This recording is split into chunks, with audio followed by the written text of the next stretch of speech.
જય શ્રી કૃષ્ણ। આજે છે ધનતેરસ, તો આપણે આપણા મિત્ર ચિંટુની એક બે વાર વાત કરેલી। કેમ ચિંટુ? તો આજે મારા ગામના એક મારો ખૂબ નજીકનો મિત્ર, તો એણે મને જણાવ્યું, પાર્થભાઈ આપણે બે રાશન કીટ આપી છે। મેં કીધું રાશન કીટ તો અમારામાં આપવામાં પરિવારો અમારી પાસે ઘણા બધા છે, તો એ કે આપણે એક આજે ધનતેરસની આપી છે અને એક દિવાળીની આપી છે ઇમરજન્સીમાં। મેં કીધું કશો વાંધો નહીં, પરિવાર તો મારી પાસે ઓલરેડી છે। તો અમારા સિન્ટુભાઈ ને એનો પરિવાર મહારાષ્ટ્રથી અહીંયા મજૂરી કામ કરવા આવ્યો, અને કાયમ મારે ને સિન્ટુને કેવું કે હું વાડીએ રાત્રે સુવા ગયો અને અહીંથી ગામ 2 કિલોમીટર દૂર છે, તો સવારમાં ગાડી લઈને નીકળું એટલે સિન્ટુ હાલીને રોડે જતો હોય। તો એ રીતના અમારી ને સિન્ટુની મિત્રતા થઈ। મેં કીધું સિન્ટુ આ ક્યાં તું રહે છો? તો મને કે અહીંયા મારી વાડી છે અને ટૂંકમાં ત્યાં ભાગ રાખેલો છે।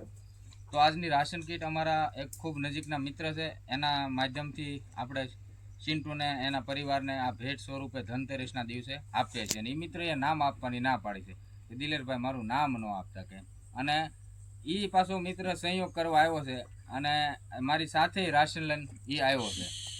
તો મિત્રો, ધન તો આપણે કાગળમાં ખૂબ કમાઈ, પરંતુ ખરું ધન છે ને આપણા કર્મનું કમાવવું જોઈએ। એમ ભગવાને આપણને મનુષ્ય અવતાર આપ્યો છે, તો ઈશ્વરને પણ આપણી પાસે કશું આશા હોય કે ધરતી પર જઈને આ અમુક મારી જગ્યા હોય ને આ ખાલી જગ્યામાં આ એનું કામ કરીને મારી જગ્યા પૂરશે એમ। તો મારું કહેવાનું એટલું છે, ભગવાને સરસ મજાનો અવતાર આપ્યો છે, તો પોતાના માટે ને પોતાના પરિવાર માટે તો સૌ કોઈ જીવતું હોય, પરંતુ સમાજની અંદર છેવાડામાં રહેલા માનવી છે કે હાવ આખો જે આપણો સમાજનો પ્રવાહ છે એનાથી વિખૂટો પડી ગયેલો છે, કે જેને કાંઈક થોડી ઘણી નાની મોટી મદદની જરૂર છે એમ। તો એવા પરિવારોને જઈને આવા વાર તહેવારે આપણે ઊભું રહેવું, ટેકો કરવો, તો આવા બધા કાર્યોથી ઈશ્વર રાજી થતો હોય અને આનાથી આપણું જીવન સાર્થક થતું હોય છે। તો આપને રિક્વેસ્ટ કરું છું, આ અમારું કામ જો તમને સરસ લાગતું હોય તો શેર કરજો, કોમેન્ટ કરજો અને પોસ્ટને વધુ લોકો સુધી પહોંચાડજો, કે જેથી કરીને આવા પરિવારો અમારા ધ્યાનમાં આવે તો એને આપણે મદદ કરી શકીએ એમ। અને મને એક આનંદની વાત એ છે કે ફેસબુકમાંથી અમારું કામ જોઈને મિત્રો મદદ કરતા હોય, પરંતુ મારા જ ગામનો અને મારો જ મિત્ર એણે મને કીધું કે મારે આ તું જે કામ કરે છે ને એ બહુ સરસ કામ છે, મારે એમાં મદદ કરવી છે એમ।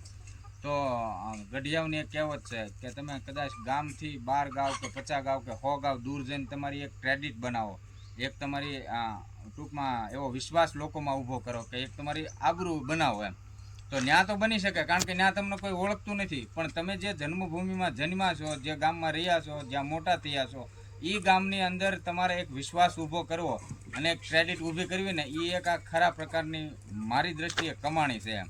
તો મને મારા કામથી ખૂબ આનંદ છે કે ગામમાં તે હવે એમ લોકો આપણને સમજતા થયા છે કે નાના છોકરો કામ કરે છે ને એ સારું કામ છે એમ। અને આ બધું જ કામ મિત્રો ફેસબુકના માધ્યમથી આપણે કરતા હોઈએ છીએ, અને આ એક મારી આબરૂ ઊભી થઈ છે, એક મારા પર લોકોને વિશ્વાસ ઊભો થયો છે, એ આ બધું તમારા કારણે છે મિત્રો। એ બદલ આપ સૌને, ફેસબુક મિત્રોને, વડીલો, ભાઈઓ બહેનોને પણ હું ખૂબ ખૂબ આભાર વ્યક્ત કરું છું, ખૂબ ખૂબ ધન્યવાદ કરું છું। જો અમારા આ કામમાં તમને સહયોગી થવું હોય તો સ્વેચ્છાએ થઈ શકો, બાકી કોઈના માટે ફરજિયાત નથી। અને આ દુનિયામાં લાખો કરોડો દુઃખી છે અને આપણે બધા સુધી પહોંચી શકવાના નથી, પરંતુ આપણી આસપાસ જેટલા છે ત્યાં આપણે પહોંચવાનો પ્રયત્ન કરીએ, અને એ ફેસબુક મિત્રોના માધ્યમથી। આ કામમાં અમે કાંઈ પગાર લેતા નથી, અમને જ્યારે અમારા કામમાંથી સમય મળતો હોય ત્યારે અમારો સમયને પાછો આપતા હોય છે। તો ખૂબ ખૂબ ધન્યવાદ મિત્રો, અને અમારા એ આહિર મિત્રનો પણ ખૂબ ખૂબ ધન્યવાદ કે જેણે એક રાશન કીટ આજે ધનતેરસના દિવસે આપી છે અને એક કાલે આપવા જવાની છે।